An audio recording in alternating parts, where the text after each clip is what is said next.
Hello everyone, आज हम शिक्षा निर्देशालय राष्ट्रीय राजधानी क्षेत्र दिल्ली की कार्यपत्रिका 62 करेंगे। ये गुरुत्वाकर्षण छोटा जी और बड़ा जी से रिलेटेड है। तो जिज्ञासा दीदी, गुरुत्वीय स्थिरांक को इस बिग जी कहा गया है, वहीं पे जो छोटा जी है उसे गुरुत्वीय त्वरण का मान कहा गया है।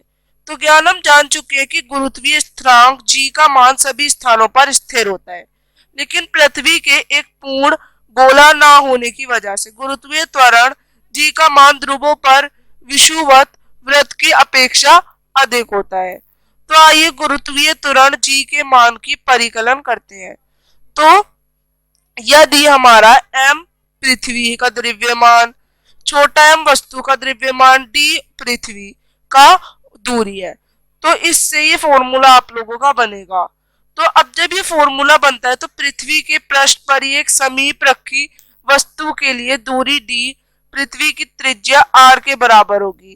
तो इससे क्या हो जाएगा, d स्क्वायर हम r स्क्वायर लिख सकते हैं और ये m बड़ा आ जाएगा।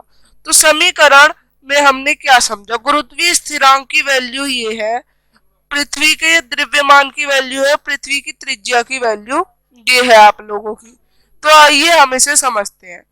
तो जब आप ये सब वैल्यू लगाएंगे और इसे सॉल्व करेंगे तो गुरुत्वीय त्वरण का मान 9.8 मीटर पर सेकंड स्क्वायर आएगा। अब इनमें अंतर भी होता है, इनकी वैल्यू में अंतर होता है पहला। तो फिर g एक आदिश राशि है और सदिश राशि छोटी g है। g का मान पूरे ब्रह्मांड के प्रत्येक स्थान पर सदा नियमित रहता है, बल्कि गुरुत्वीय त्वरण का मान अलग अलग स्थानों में अलग अलग होता है। गुरुत्वीय स्थिरांक को बड़े जी से दर्शाते हैं, बल्कि छोटे जी से गुरुत्वीय त्वरण को दर्शाते हैं।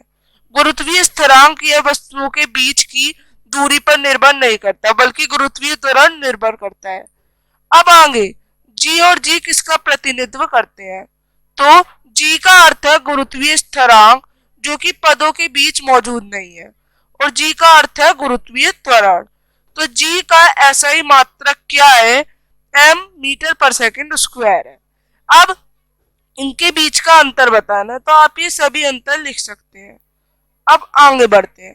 तो अगर आपको ये अंतर में थोड़ी दिक्कत हो रही है, समझ नहीं आ रहे, तो आप ये वाले अंतर भी लिख सकते हैं। ये आपका क्वेश्चन 2 का आंसर हो जाएगा। अब थर्ड क्वेश्चन की तरफ करते हैं। किसी वस्तु को पृथ्वी के निकट रखा जाता है, यदि वस्तु और पृथ्वी के बीच की दूरी बहुत अधिक बढ़ जाए तो यही जी के मान को कैसे प्रभावित करेगी। अधिक ऊंचाई के कारण गुरुत्वाकर्षण बल धीमी गति से कार्य करेगा, इसलिए क्या होगा, वस्तुओं का वजन बदल जाएगा। पृथ्वी पर गुरुत्वाकर्षण के कारण त्वरण का मान क्या है, ये 9.8 मीटर पर सेकंड स्क्वायर हो जाएगा। तो इस तरह से आप लिखेंगे। यहाँ पे वर्कशीट खत्म होती है। अब हम मिलेंगे आगे की वर्कशीट्स के संग, तब तक के लिए